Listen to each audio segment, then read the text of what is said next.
Hello friends, बहुत बहुत स्वागत है आपका हमारे YouTube channel study with smartness में। आज की क्लास में हम स्टार्ट करने जा रहे हैं गति के समीकरण और नियम, वो भी न्यूटन के साथ में। जी हाँ, पिछले वीडियो में हमने गति के बहुत ही बेसिक सी डिटेल्स आपको प्रोवाइड करवाई थी। आई होप आपने उस वीडियोज़ को ज़रूर विजिट किया है और उसमें लाइक, सब्सक्राइब और शेयर करना बिल्कुल भी मत भूलें। चलिए चलते हैं आज के इस न्यू वीडियो और कुछ नई जानकारी के साथ। जी हाँ दोस्तों, पहले वीडियो में हमने जैसे कि बता चुका है कि गति क्या होती है। गति किसी समय के साथ किसी वस्तु के स्थान में परिवर्तन को हम गति कहते हैं। यहाँ पर हम गति से संबंधित कुछ समीकरण, कुछ स्पीड इक्वेशंस देखने वाले हैं, जो कि एग्जाम पॉइंट ऑफ व्यू से इम्पॉर्टेंट है, क्योंकि इन्हीं तीन जो गति के समीकरण हैं, उन्हीं में से हमारे क्वेश्चंस न्यूमेरिकल्स ड्राइव किए जाते हैं। चलिए देख लेते हैं क्या होते हैं गति के समीकरण। किसी वस्तु के वेग, त्वरण, समय तथा दूरी के बीच स्थापित संबंधों को हम गति कहते हैं। किसी वस्तु के वेग, त्वरण, समय और दूरी, इन जब चारों चीज़ों का कॉम्बिनेशन लिया जाता है, समय और दूरी, इन चारों का जब आपस में संबंध स्थापित करके एक इक्वेशन डराइव की जाती है, उसे ही हम गति के समीकरणों के रूप में व्यक्त करते हैं। तो इस प्रकार से गति के समीकरण मुख्य रूप से 3 प्रकार के होते हैं। चलिए देखते कौन से हैं वो समीकरण। स्पष्ट रूप से दिखाई दे रहे हैं। यहाँ पर पहला समीकरण है, गति का जो पहला समीकरण है, v is to u plus a t. V is to u plus a t. दूसरा समीकरण है s, जो कि स्पीड को डिनोट करता है, s is to u t plus half a t square. और तीसरा समीकरण है v square is to u square plus 2as। दोस्तों, घबराने की बिल्कुल भी ज़रूरत नहीं है। यहाँ पर जितने भी डिनोशंस दिए गए हैं वो आगे हम इलेबोरेट करने वाले हैं। आप इन समीकरणों का स्क्रीनशॉट लेकर या फिर अपने बुक्स में नोट डाउन करने से बेहतर स्टडी और कहीं पर भी नहीं होती है। इसलिए इन तीनों समीकरणों को अपने नोट्स में ज़रूर हाईलाइट करें और इन्हें अच्छी तरह से याद भी कर लें। पर यू इज इक्वल टू क्या होता है, स्मॉल यू है, ध्यान रखिएगा, यहाँ पर स्मॉल यू का यूज़ किया जाता है। यू इज इक्वल टू प्रारंभिक वेग, अर्थात जब कोई वस्तु चलना भी प्रारंभ नहीं करती है तो उसका प्रारंभिक वेग उसे हम यू से दर्शाते हैं, उसे हम प्रारंभिक वेग कहते हैं। जनरली एक चीज़ आप नोट डाउन कर लीजिए कि अगर हम किसी वस्तु का प्रारंभिक वेग पता नहीं होता है तो हम उसे 0 मानकर न्यूमेरिकल्स स्टार्ट करते हैं। जी हाँ, प्रारंभिक वेग किसी वस्तु, क्योंकि कोई भी वस्तु शुरुआत में विराम अवस्था में होती है, इसलिए उसके लिए हम u इज इक्वल्स टू 0 की वैल्यू पुट करके आगे बढ़ते हैं। इसके बाद नेक्स्ट है हमारा v इज इक्वल टू होता है अंतिम वेग, मतलब कि जब वस्तु अपने गंतव्य स्थान पर पहुंच जाती है, उस स्थान पर पहुंचने तक जो भी वैल्यू होती है उसे हम v से प्रदर्शित करते हैं, अंतिम वेग। नेक्स्ट इसमें है s, जैसे कि हमने पहले ही बता चुका है, s स्पीड यानी कि दूरी को रिप्रेजेंट करता है। नेक्स्ट है हमारा a त्वरण मतलब कि वेग में जो भी परिवर्तन की दर होती है। दोस्तों हाँ, बहुत ही इंपॉर्टेंट चीज़ है, वेग में जो परिवर्तन की दर होती है, कि वेग में किस रेट से परिवर्तन हो रहा है, उसे हम एसेलेरेशन या फिर त्वरण कहते हैं, एसेलेरेशन या फिर त्वरण, और इसे ही हम a से दर्शाते हैं। ठीक है दोस्तों, और t as usual t is equals to time को डिनोट करता है। चलते हैं आगे, वीडियो में बढ़ते हैं क्लास। यहाँ पर देखिए, जो समीकरण 1 है हमारा, वो वेग और समय के संबंध को दिखलाता है। जो समीकरण 1 है वो वेग और समय को दर्शाता है। देखिए, पहला समीकरण हमारे पास है v is equals to u plus a t, यहाँ जो हमें जिसमें हमारे पास वेग और समय, इन दोनों चीज़ों की आपसी परिवर्तन को दर्शाने के लिए पहले समीकरण का यूज़ किया जाता है। एग्जाम पॉइंट ऑफ व्यू से बहुत इंपॉर्टेंट है। आप लैंग्वेज पर ध्यान दीजिए कि जो लैंग्वेज यहाँ पर यूज़ की जा रही है, उसी से क्वेश्चन डिराइव होते हैं कि वेग और समय के संबंध को दर्शाने के लिए गति के कौन से समीकरण को यूज़ किया जाता है। तो वेग और समय के लिए गति का पहला समीकरण। नेक्स्ट है हमारा दूसरा समीकरण, स्थिति तथा समय के संबंध को दर्शाने के लिए। यहाँ पर वेग और समय की बात थी, दूसरे समीकरण में हम स्थिति और समय के संबंध को दर्शाने के लिए दूसरे समीकरण का यूज़ किया जाता है। दूसरा समीकरण है हमारे पास s is equals to u t plus half a t square, u t plus half a t square. और स्पीड, यहाँ पर स्थान, वस्तु के और त्वरण और प्रारंभिक वेग, इन तीनों चीज़ों की आवश्यकता होती है, साथ में त्वरण की आवश्यकता होती है। तो हमारा जो दूसरा समीकरण है, ये स्थिति तथा समय के संबंध को दर्शाता है। तीसरा समीकरण जो है वो स्थिति तथा वेग के बीच संबंध को दर्शाता है, स्थिति तथा वेग के बीच के संबंध को दर्शाता है हमारा तीसरा समीकरण। चलिए बढ़ते हैं आगे वीडियो में। जी हाँ दोस्तों, गति के नियमों की बात हो और न्यूटन का नाम ना आए, ये तो इम्पॉसिबल सी बात है। यहाँ पर हमने न्यूटन के बारे में बहुत ही एक विस्तारपूर्वक तो नहीं कह सकते, लेकिन हाँ थोड़ी सी जानकारी हमने आपके लिए प्रोवाइड करवाई है न्यूटन के बारे में। सर आइजैक न्यूटन, जिन्होंने भौतिकी, सांख्यिकी आदि विषयों में अपना बहुत ही महत्वपूर्ण योगदान दिया हुआ है। एन एप्पल ऑफ न्यूटन, जी हाँ, न्यूटन्स एप्पल ट्री यहाँ पर एक दर्शाया गया है। ये एक्चुअल में बोटैनिक गार्डन ऑफ कैम्ब्रिज के बोटैनिक गार्डन में इसे आज भी सुरक्षित करके रखा गया है, न्यूटन के एप्पल ट्री को। इसी तरह से हम गति के नियमों में जब बात करते हैं तो न्यूटन के बारे में जानना बहुत ज़रूरी है। चलिए थोड़ी सी जानकारी हम न्यूटन के बारे में देख लेते हैं। तो न्यूटन की नागरिकता जर्मनी से थी, उनका जन्म इंग्लैंड में हुआ था। इनकी उपलब्धि है कुछ दोस्तों, देख लेते हैं। गुरुत्वाकर्षण का नियम इन्होंने दिया है, गति के सिद्धांत की खोज भी की थी, और द्रव्यमान और भार के बीच के अंतर को भी इन्होंने बखूबी एलैबोरेट या विस्तारपूर्वक समझाया था। इनकी उपलब्धियों में 3 बहुत ही इंपॉर्टेंट चीज़ें, और भी कई क्षेत्रों में उन्होंने उपलब्धियाँ हासिल की है, लेकिन यहाँ पर कुछ खास उपलब्धियाँ हैं जो कि एग्ज़ाम पॉइंट ऑफ व्यू से इम्पॉर्टेंट है। गुरुत्वाकर्षण के नियम, गति के सिद्धांत और द्रव्यमान और भार के बीच अंतर को इन्होंने स्पष्ट किया है। इनकी बहुत ही फेमस बुक है दोस्तों, फिलोसफी नेचुरलिस प्रिंसिपिया मैथमेटिका। ये एग्ज़ाम पॉइंट ऑफ व्यू से बहुत ही इंपॉर्टेंट है। कई बार पिछले आप एग्ज़ाम्स के क्वेश्चन पेपर्स उठाकर देखेंगे, वहाँ पर कई बार आपको ये क्वेश्चन देखने मिलेगा कि फिलोसफी नेचुरलिस प्रिंसिपिया मैथमेटिका किसकी पुस्तक है। चलिए बढ़ते हैं आगे दोस्तों।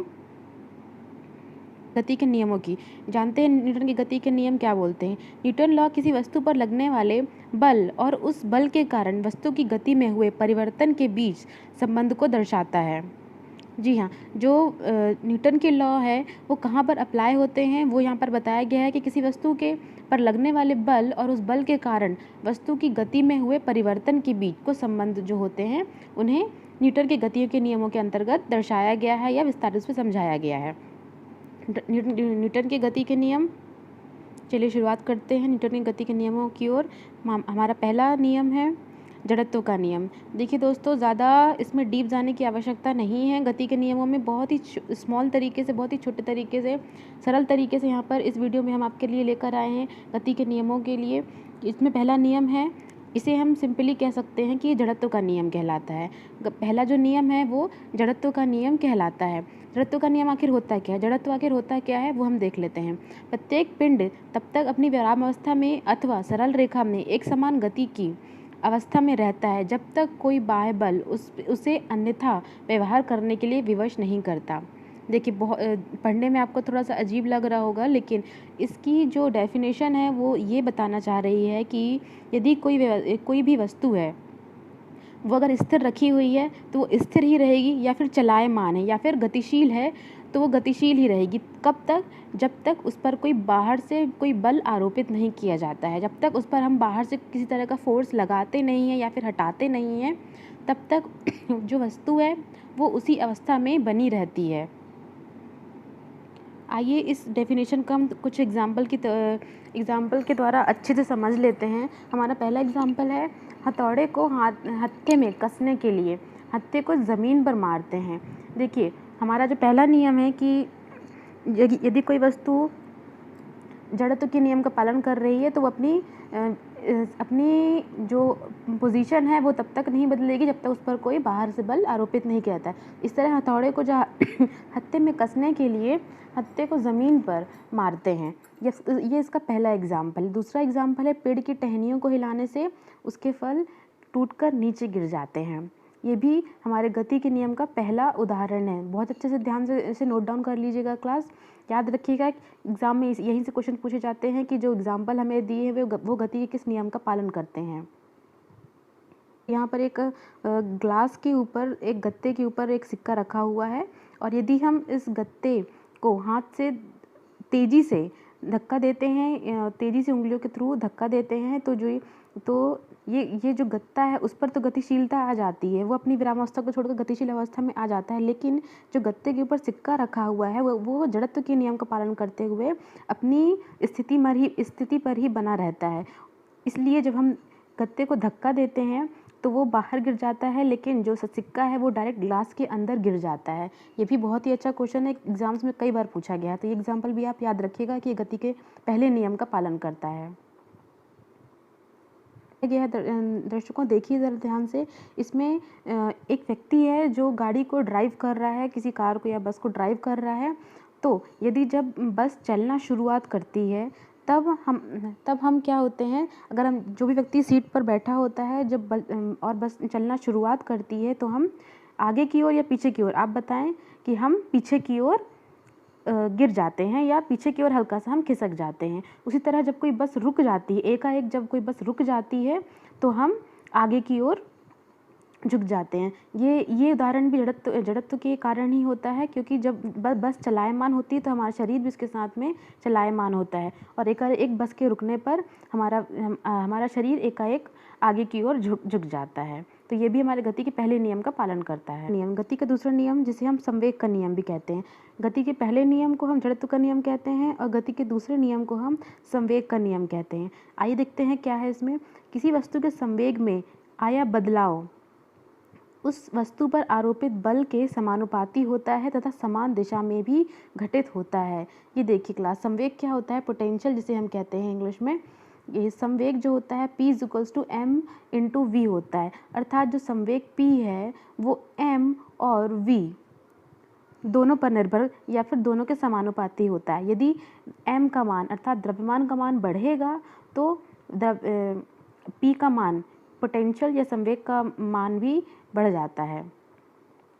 उसी तरह v का मान यदि बढ़ता है तो P का मान भी बढ़ जाता है। इसलिए इसे समानुपाती कहा गया है कि संवेग में आया बदलाव उस वस्तु पर आरोपित बल के समानुपाती होता है और उसी दिशा में भी घटित होता है। दोस्तों यहाँ जो P = mv है, इसी से एक और फार्मूला बहुत ही इंपॉर्टेंट ड्राइव होता है F = ma, कि जो फोर्स होता है वो भी द्रव्यमान और त्वरण के एक गुणनफल के बराबर होता है। ये हमारा गति का दूसरा नियम है दोस्तों। गति के दूसरे नियम के कुछ एग्जाम्पल्स देख लेते हैं। पहला एग्जाम्पल है कराटे खिलाड़ी द्वारा हाथ के प्रहार से ईंटों की पट्टी को तोड़ना। जी हाँ, कराटे खिलाड़ी द्वारा हाथ के प्रहार से ईंटों की पट्टी को तोड़ना, ये भी आजकल एग्ज़ाम्स में ट्रेंड कर रहा है ये एग्जाम्पल, तो इसे ज़रूर याद रखिएगा। दूसरा एग्जाम्पल है हमारा, अधिक गहराई तक कील को गाड़ने के लिए भारी हथौड़े का उपयोग किया जाता है। ये भी हमारा गति के दूसरे नियम को फॉलो करता है।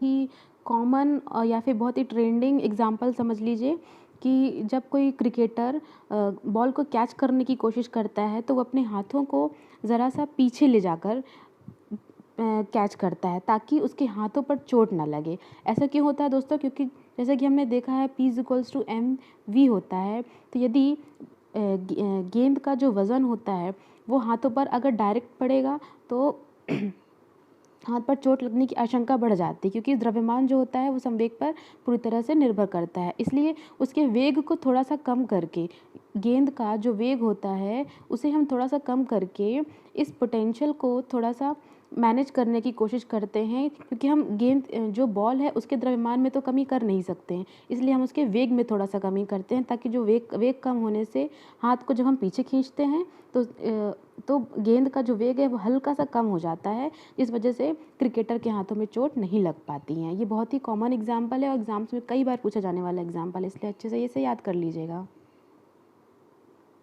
क्रिया प्रतिक्रिया का नियम। जी हाँ, क्रिया प्रतिक्रिया का नियम बहुत ही कॉमन नियम है। इसे बहुत आसानी से समझा जा सकता है कि प्रत्येक क्रिया के बराबर परंतु विपरीत दिशा में प्रतिक्रिया होती है।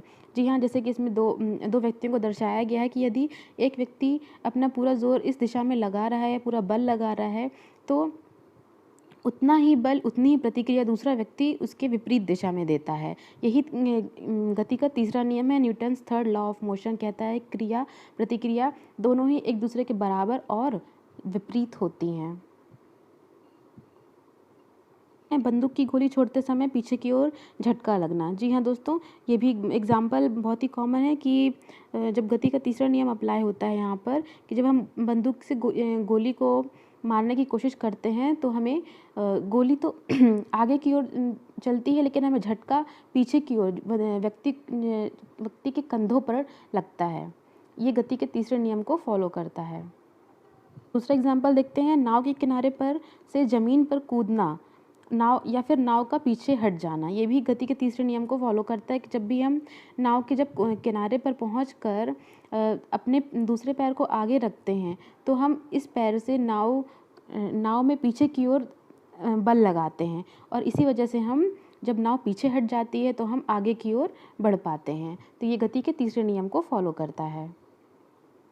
तीसरे नियम का जो लास्ट एग्जाम्पल है क्लास, कुआं से पानी खींचने पर रस्सी टूट जाने पर व्यक्ति का पीछे गिर जाना। जैसे ही हम कुएं पर पानी खींचने जाते हैं और यदि हमारी रस्सी टूट जाती है तो हम बाल्टी तो कुएं के अंदर गिरती है लेकिन हमें पीछे की ओर एक तेज झटका लगता है। ये भी प्रतिक्रिया का ही उदाहरण है। Thanks for watching classes. आप बहुत बहुत धन्यवाद आपका हमारे चैनल को पूरा देखने के लिए। आई होप आपको ये वीडियो पसंद आया होगा। आगे की जानकारी के लिए बने रहिए हमारे यूट्यूब चैनल के साथ।